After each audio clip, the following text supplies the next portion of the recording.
গরিব একটি প্রাণ, আদম হাওয়ার সন্তান, তবে কেন করলা বিধি অভাব দিয়ে ব্যবধান।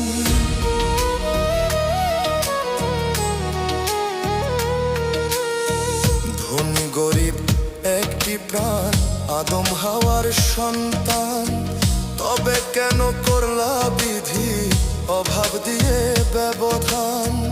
আর পারি না বাইতে হাল, আর পারি না বাইতে হাল, নর বড় সংসার, দুঃখ দিয়ে কাঁদাও কেন কাঙালের বারে বার। তুমি দুঃখ দিয়ে কাঁদাও কেন গরিবের বারে বার।